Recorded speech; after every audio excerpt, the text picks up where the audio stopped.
Welcome into Colts Talk presented by Prize Picks. If you're a new user, be sure to use code HMA. If you win your first $5 lineup, you'll get $150 in bonus lineups. Good opportunity on today's show. Yes, it's early in training camp, but we'll do some early winners and losers from Colts training camp. That's right. We've got them so far. You'll react to them. I'll react to them and let us know what you think. Always a fun video to do, even if we disagree on what's happening. Plus, if you want in on anything Indianapolis Colts, especially during training camp, preseason games coming up, the season on its way very quickly, good, bad news, anything Colts, you need to hit that sub button for free right now. Be sure to turn on those notifications to get all the latest.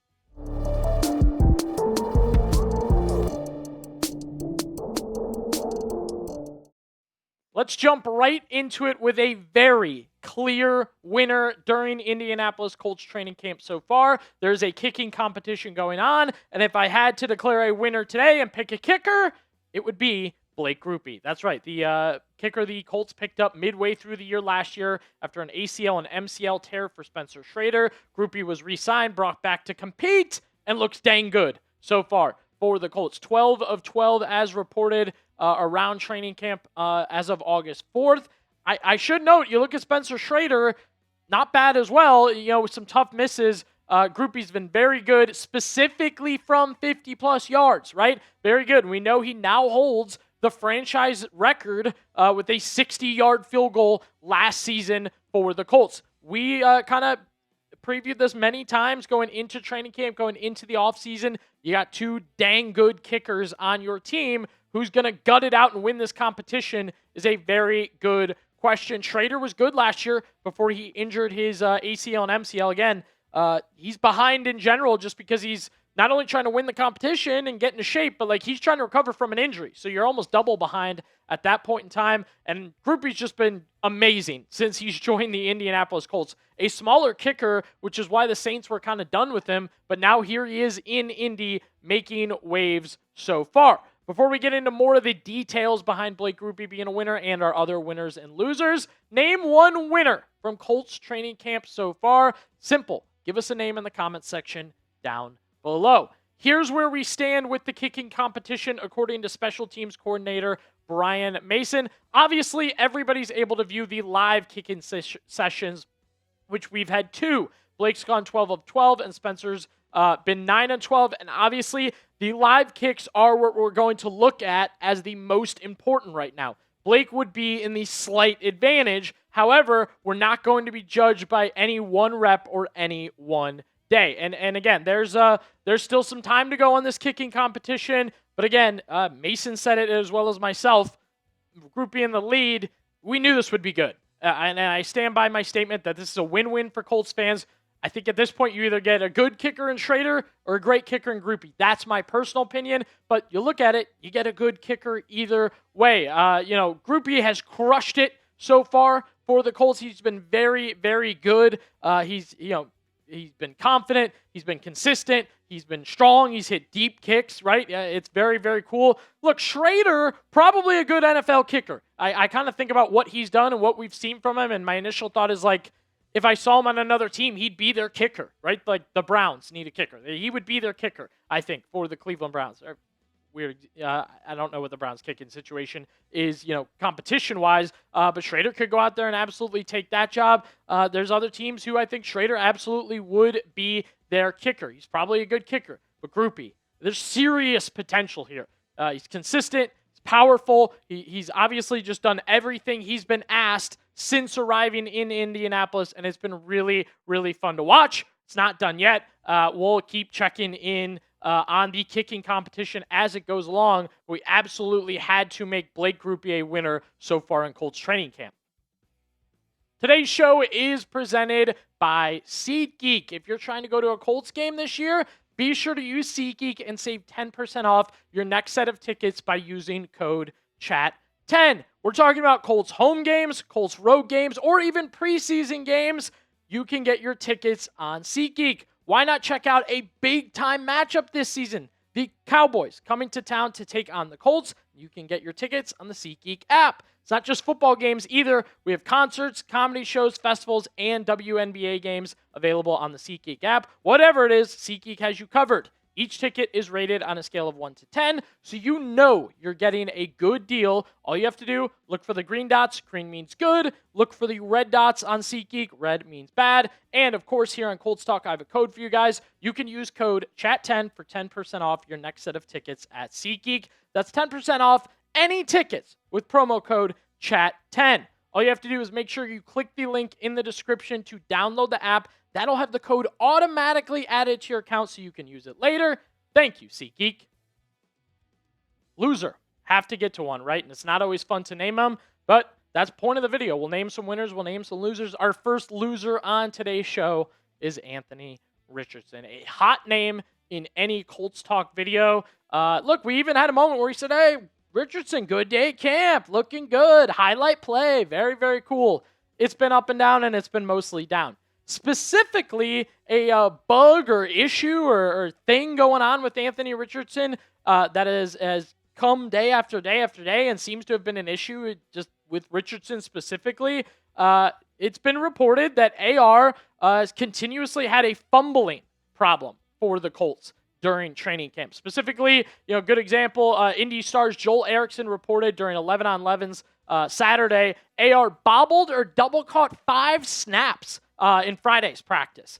Interesting, right? That is very weird to me that this is an issue we've had, and it's continued, right? Noah Compton gave a great example. It's the duality of man. You see the good and you see the bad, but the bad's been this weird little thing that just, what are we doing here, AR? Richardson with great throws, great 11-on-11 periods, looks athletic, strong arm, and then Compton notes like a few plays later, once again, dropped the snap in the shotgun, and Steichen concluded the session. So this was a problem over the weekend. It's carried into this week. It has been a problem for Anthony Richardson, who began Colts training camp leading the twos, right? We immediately were like, AR's back. AR's leading the two. Welcome back, AR. Like, put all that stuff behind him. Now he's coming in, he's rocking, and he's doing what he's doing. Well, slowly but surely, it appears as though Riley Leonard has caught up to Anthony Richardson. They're now kind of splitting snaps. We're seeing more of Riley Leonard. So, this point in time, I definitely think Richardson, again, he's had some ups. He's had some true ups,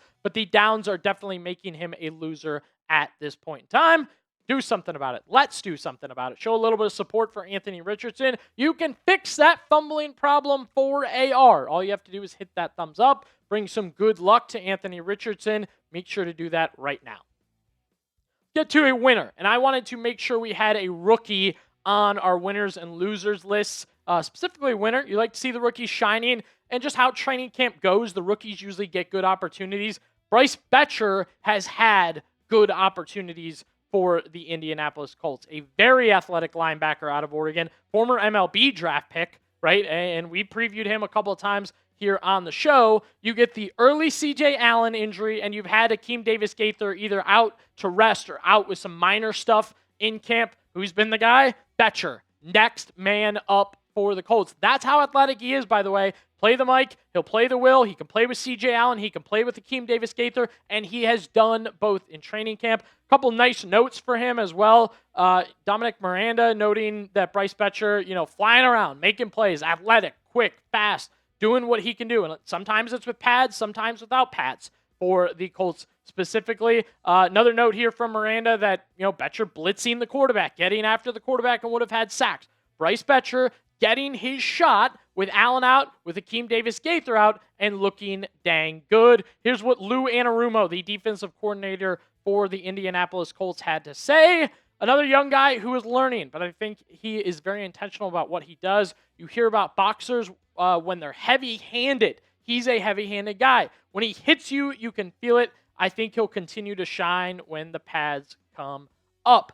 Look, I don't want to toot my own horn here, but we did have a short on Colts Talk not too long ago. We felt like Bryce Boettcher was hitting some good points in minicamp, in some rookie events there, in OTAs. I thought, man, we should be on the lookout for this guy as a starter if he gets an opportunity. Well, with the athleticism, with the injuries, with the performance, he has earned an opportunity here in training camp. Will it carry over into preseason games? Will it carry into the 2026 season?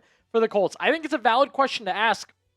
Boettcher athletic enough. You get the quotes there from Lou Anarumo, and now he's physically on the field, getting time with C.J. Allen, getting time with Akeem Davis-Gaither, proving himself as a potential starter or just somebody who can help the Colts in 2026. That leads us to our prize picks question of the day. Will any rookies start for the Colts this year? That is our prize picks question of the day. Tell you what, while you guys answer the question, here's a lineup I'm going with tonight on prize picks. By the way, I copied this off Joey O'Donohue on our Browns channel. I thought it was interesting. He had Caitlin Clark on there. Next thing I noticed, also Angel Reese on there. Clark more on her points at 14.5.